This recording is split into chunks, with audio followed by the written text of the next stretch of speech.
할렐루야. 오늘은 민수기 21장 10절에서 20절 말씀을 묵상하겠습니다.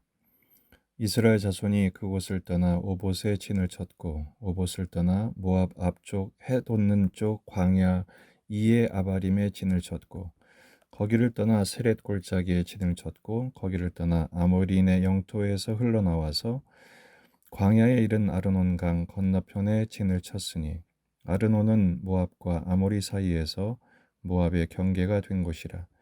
이러므로 여호와의 전쟁기에 일렀으되 수바의 와합과 아르논 골짜기와 모든 골짜기의 비탈은 아르고우를 향하여 기울어지고 모압의 경계에 닿았도다 하였더라.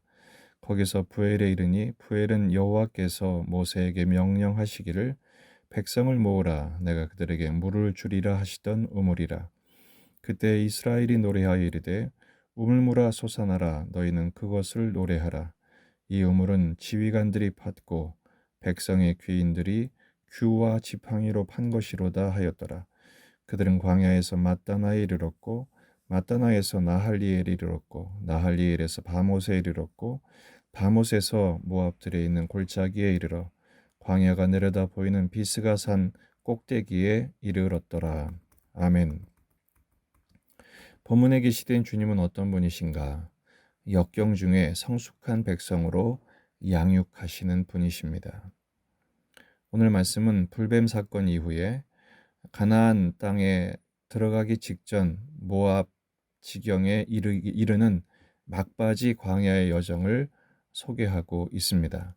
많은 지명들이 나오고 그리고 매우 척박한 골짜기를 통과해야 하는 고단하고 숨가쁜 일정이 계속되죠. 왜 이렇게 어려운 길을 가게 됐는가? 그들이 우회를 선택했기 때문입니다. 에돔과도 충돌하지 않으려 했고 모압과도 부딪히지 않으려 했습니다. 왜냐하면 지난번에도 묵상한 것처럼 신명기 2장 9절에서 여호와께서 내게 이르시되 모압을 괴롭히지 말라 그와 싸우지도 말라 그 땅을 내가 내게 기업으로 주지 않았다고 말씀하셨기 때문입니다. 그래서 좋은 길, 지름길을 포기하고 하나님의 말씀에 순종하기 위해서 돌아가게 된 것입니다. 그 결과 시간도 많이 걸렸고 그 길은 매우 어려운 길일 수밖에 없었습니다. 시간이 지체된 것은 말할 것도 없었죠. 하지만 하나님의 말씀에 순종하자 이전과는 다른 세 가지의 큰 은혜가 있었음을 발견하게 됩니다. 첫째는 인도하심의 은혜입니다. 오늘 본문은 떠나서 진을 쳤다는 말이 계속 반복됩니다. 9개의 지명을 소개하고 있는데 그만큼 많이 떠났고 떠나자마자 또 새로운 곳에 진을 치게 되는 과정이죠. 그러나 이 떠나는 것과 정착하는 진을 치는 모든 과정들은 하나님의 인도하심 속에 진행이 된 것입니다. 이스라엘 백성들이 광야를 여행할 때 그들을 인도하는 가장 중요한 사인이 뭐죠? 바로 구름 기둥과 불 기둥입니다. 그리고 법궤의 행진과 나팔 소리죠. 이런 하나님의 인도하심이 없이는 그들은 단 한 번도 떠나지도 진을 치지도 않았습니다. 지금 그럼에도 불구하고 그런 과정을 통해서 이스라엘 백성들은 가나안 땅을 향해 한 걸음 한 걸음 전진하고 있다는 사실에 주목해야 합니다. 비록 지금 돌아가고 있습니다. 왔던 길로 돌아가고 또 한참 우회해서 가는 중입니다. 하지만 이전과는 다릅니다. 이전은 광야에서 방황하며 맴도는 수준이었죠. 지금은 바로 하나님의 약속하신 땅을 앞에 두고 한 걸음 한 걸음 그 과정을 진전해 나가고 있다는 사실입니다. 물론 지금 이곳의 지경들은 전부 다 아르논 골짜기 또 세렛 골짜기 이런 골짜기를 지나가야 했기 때문에 한참을 올라가거나 또 내려가거나 돌아가는 그런 일들이 불가피했습니다. 이쪽 지형은 중동의 작은 그랜드 캐년이라고 불릴 만큼 매우 험한 그런 지형이었기 때문에 그렇습니다. 피곤했겠죠. 또 숨가빴을 것입니다. 하지만 그 전과는 다른 모습을 보여주죠. 그들은 어느덧 원망하고 불평하는 모습이 사라지고 있는 모습을 발견하게 됩니다. 하나님의 인도하심에 충실한 나머지 원망할 시간조차 없게 된 것이죠. 그만큼 바쁜 일정이었지만 그런 가운데서도 하나님의 인도하심을 더욱 주목하는 성숙한 공동체가 되고 있는 것입니다. 두 번째는 하나님이 성장하게 하시는 것이죠. 오늘 16절 말씀을 보면 특이한 장면이 나옵니다. 거기서 부엘에 이르니 부엘은 여호와께서 모세에게 명령하시기를 백성을 모으라. 내가 그들에게 물을 주리라 하시던 우물이라. 부엘이란 말 자체가 우물이란 뜻인데요. 광야 여정에서 가장 중요한 게 뭡니까? 물이죠. 물이 없으면 죽습니다. 가장 필요한 필수적인 재원이죠. 이전에는 이 물을 어떻게 얻었나요? 원망하고 불평하다가 하나님이 그것에 따라서 주신 것입니다. 혹은 모세에게 부르짖어서 얻습니다. 오늘 본문은 어떻게 됩니까? 하나님이 먼저 주시겠다고 합니다. 왜요? 이들의 필요를 다 알고 계시기 때문입니다. 그리고 백성들은 하나님이 주실 것을 믿고 기다린 거죠. 전에는 원망해서 먼저 달라고 아우성쳤지만 지금은 어떻게 됩니까? 하나님이 주실 때까지 기다린 겁니다.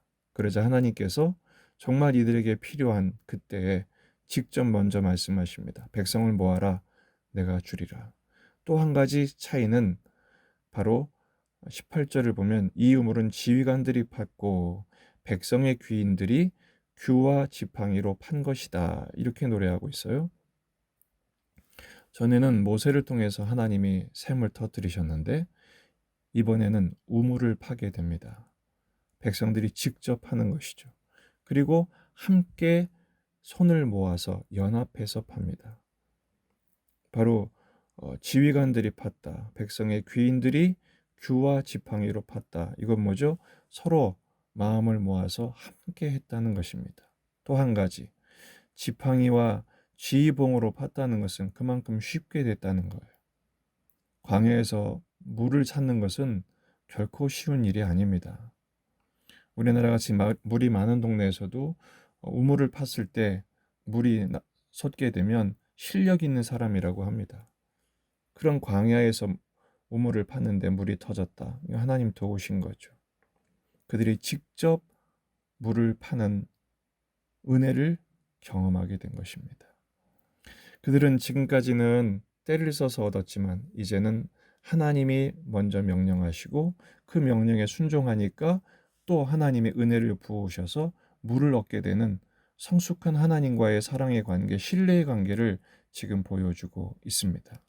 그리고 이런 모습은 앞으로 가나안 땅에 들어가서 지금까지 방황했던 광야의 패턴이 아니라 가나안 땅에 정착해서 물을 파는 그 연습을 미리 하고 있는 것이죠.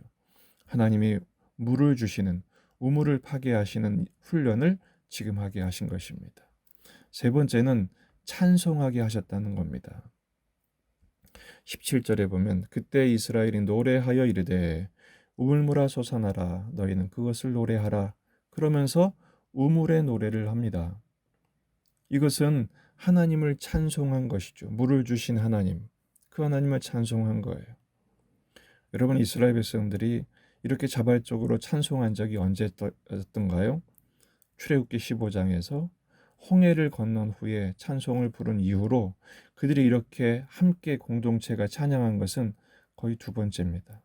그동안 그들은 찬양을 멈추고 원망만 했던 사람들입니다. 지금은 은혜를 경험하고 찬송하는 공동체로 변화되고 있습니다. 왜 이렇게 찬송할 수 있었을까요? 가치가 바뀌었기 때문입니다. 전 같았으면 벌써 21장 앞부분에서도 그 길이 험한 것으로 인해서 원망하지 않았습니까? 근데 이들이 그 불뱀 사건 이후로 하나님을 만나고 나서 변화됩니다. 돌아가는 일에 대한 편견을 버리게 된 거예요. 여러분, 우리가 살다가 역경을 만나고 길이 막히고 그렇게 되면 어떻게 됩니까? 돌아가야 되니까 시간이 지체되죠. 몸은 피곤하죠. 또 비용적인 손해가 있죠. 또 불필요한 노력에 들어가게 되죠. 당연히 원망하게 됩니다. 하지만 오늘 말씀을 보면 그들이 이 돌아가는 일조차 하나님의 인도하심이라는 믿음, 그리고 돌아가는 것도 순종이라는 믿음을 갖게 됐을 때 결코 손해보지 않은 것을 경험하게 되는 거예요. 인생을 살다 보면 속도보다 중요한 것은 방향이고 과정입니다. 아무리 빨리 가도 방향이 잘못되거나 과정을 놓치게 되면 좋은 결과를 결코 얻을 수 없습니다. 지금 이스라엘 백성들은 속도는 많이 지체됐어요. 그리고 돌아가게 됐어요. 하지만 그들은 놀라운 일을 경험하죠. 직접 샘을 파는, 우물을 파는 경험을 하게 되고, 그런 과정을 통해서 공동체가 함께 연합하는 성숙을 경험하게 되고, 하나님을 찬양하는 체험을 하게 되죠. 그리고 뒤로 넘어가게 되면 이들은 이런 과정을 통해서 약속의 땅뿐 아니라 요단 서쪽이라는 아주 비옥한 영토를 덤으로 얻게 되는 복을 누리게 됩니다. 우리가 빨리 가는 것도 중요하지만 어떤 때는 걸어가면서 자연을 느끼고 또 더 많은 것들을 경험하게 되는, 또 낭만을 느끼게 되는 일들을 보게 됩니다. 차를 타고 빨리 가면 빨리 갈 수는 있지만 그 모든 것들을 놓치는 경우가 더 많죠. 여러분, 뭐가 축복일까요? 하나님의 인도하심에 순종한 만큼 축복입니다. 그리고 순종하는 만큼 결국 하나님은 손해보지 않으시고 그 길이 지름길이 되게 하시는 것입니다. 이사야 12장 1절에 3절 말씀을 보면 그날에 내가 말하기를 여호와여 주께서 전에는 내게 노하셨사오나 이제는 주의 진노가 돌아섰고 또 주께서 나를 안위하시오니 내가 주께 감사하겠나이다 할 것이니라. 보라 하나님은 나의 구원이시라. 내가 신뢰하고 두려움이 없으리니 주 여호와는 나의 힘이시며 나의 노래시며 나의 구원이심이라. 그러므로 내가 기쁨으로 구원의 우물들에서 물을 기르리로다. 아멘. 바로 오늘 말씀을 다시 해석해 주시는, 더 깊이 깨닫게 해주시는 말씀입니다. 여러분, 이 말씀 우리에게 어떻게 성취가 되죠? 우리에게 생명의 물의 근원 되신 예수 그리스도를 통해서 이 역사는 오늘도 계속되고 있음을 믿으시기를 바랍니다. 요한복음 7장 37절 38절 명절 끝날 곧 큰 날에 예수께서 서서 외쳐 이르시되 누구든지 목마르거든 내게로 와서 마시라. 나를 믿는 자는 성경의 이름과 같이 그 배에서 생수의 강이 흘러나오리라. 할렐루야. 지금 우리는 코로나 사태로 인해서 많이 지체되고 있습니다. 여러분, 우리가 연초에 얼마나 계획을 많이 했고 하나님의 뜻대로 살겠다고 다짐도 했고 많은 일들을 진행하고 있었습니다. 지금 우리는 모든 일이 멈춰서 있습니다. 아니, 이제 이 일로 인해서 한참 뒤처지거나 돌아가게 될지도 모르겠습니다. 이미 많은 것을 잃었기 때문이죠. 하지만 오늘 말씀을 가만히 생각해 보십시다. 이 또한 하나님의 인도하심인 줄 어떻게 알겠습니까? 아니, 하나님의 인도하심이 분명합니다. 하나님은 결코 손해보지 않으시는 분이십니다. 이런 과정을 통해서 우리 자신을 돌아볼 기회를 얻는 것이죠. 회개할 기회를 얻는 것이죠. 그리고 하나님의 뜻이 무엇인지를 묵상하는 영성을 얻게 되는 것입니다. 그리고 오늘 말씀처럼 필요한 때 내가 물을 줄 거야 모여라 이렇게 말씀하실 때 우리 함께 모이십시다. 예배하러 모이십시다. 또 셀 가족들이 모이십시다. 또 말씀 앞에 모이십시다. 기도하러 모이십시다. 그곳에서 우물이 터지게 하실 줄로 믿습니다. 은혜의 생수가 흘러넘치게 해 주실 것입니다. 하나님은 오늘도 이 말씀이 우리의 삶 속에서 하나님의 인도하심으로 또 하나님의 자라게 하심으로 샘이 터지게 하심으로 노래가 있게 하심으로 인도하실 줄로 믿습니다. 비록 더디게 보이는 하루라 할지라도 오늘도 인도하신 하나님의 은혜를 잘 분별하고 그 말씀을 잘 청종하며 순종함으로 말미암아 오늘 주신 말씀과 같은 은혜를 누리며 이 은혜를 선포하며 증언하는 축복의 삶을 사는 복된 하루가 되시기를 주의 이름으로 축원합니다.